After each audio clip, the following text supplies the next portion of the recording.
it's interesting because, it seems like this is an obvious win for Riot.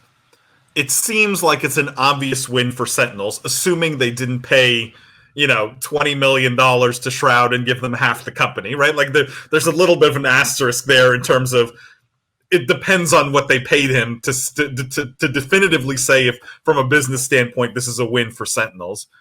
The big head scratcher for me is I don't understand the upside for Shroud, right? And I'll say maybe Shroud's at the point where he just has so much money that it doesn't really matter, right? Because people do get to that point where they just, they have too much money and they just want to do fun stuff and they don't really care. But I think it's been proven that the top earning streamers typically are variety streamers. They don't just grind one game day in and day out, right? And so Shroud clearly is going to be giving up some of his audience if all he does is play Valorant for the next 2 years on every stream, 6 hours a stream. I'm sure he's giving something up in terms of lost revenue, in terms of lost audience, etc. And I feel like there's brand downside for him. In other words, Shroud retired when he was still sort of almost peak hype CSGO. He was the meme king in CSGO. The guy was a legend and played for one of the most legendary teams in Counter-Strike, right? And so there's this aura around him and his aim and all these kinds of things where if he goes and he plays Valorant and he sucks for whatever reason, right? He's getting older, the competition's too good, he hasn't been playing Valorant since day one, whatever it is. This has to hurt his brand, right? You have to believe that maybe it tarnishes his brand. And so it feels like a little bit of a brand risk when it's not like he's increasing his revenue to take that risk. Lindsay, let me just catch up on the comments and then I'm going to come to yours, okay? Sorry. I'm falling too far behind. Matt says, Sentinels comes on the podcast shortly after Shroud unretires to join Sentinels. I'm just saying. I mean, Matt, the math just works. It's clearly obvious how this was all orchestrated by us. Matt also says, so interesting how streaming orgs approach signings versus esports orgs. When streaming orgs do it, it's usually financially driven. When esports orgs do it, it feels like it's for the love of the game. It's an interesting thought. And this may be a love of the game situation. Adam says, Shroud still is one of the best mouse and keyboard talents. They also pulled Zelsis from version 1, so they have a good chance to make some noise and pull some eyeballs to Sentinels. Yeah, they have Tens also on that Valorant squad, who I think may be the best shooter player or shooter talent, around right now. Matt says, I mean, it's probably a lot of money, but I feel like a streaming org would pay even more than Sentinels for Shroud. That is an interesting question, right? Like, what would a FaZe or 100 Thieves potentially have paid for Shroud? I'm sure his agents would have shopped this around, right? Like, I doubt that this was just a one-off, like one conversation and they were done. Ricky says, just made it on. Hello, everyone. Ricky, welcome. So great to have you here.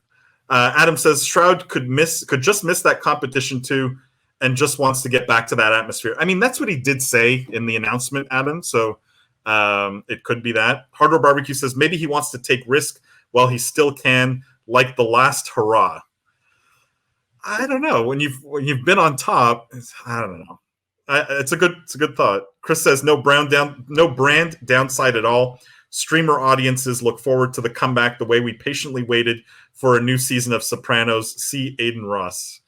I mean, but if the comeback fails, Chris, that's the problem. Lindsay, sorry, you wanted to chime in on this. No, yeah, I disagree that I think that there's a brand downside here. I mean, Michael Jordan retired and unretired 2 or 3 times. So did Brett Favre. Like, I think it's actually kind of cool to see esports athletes doing the same thing and being able to come back and having the opportunity to come back and work on building like an esports organization that's actually focused on winning and putting their skills to use and like getting back into the competition that they love.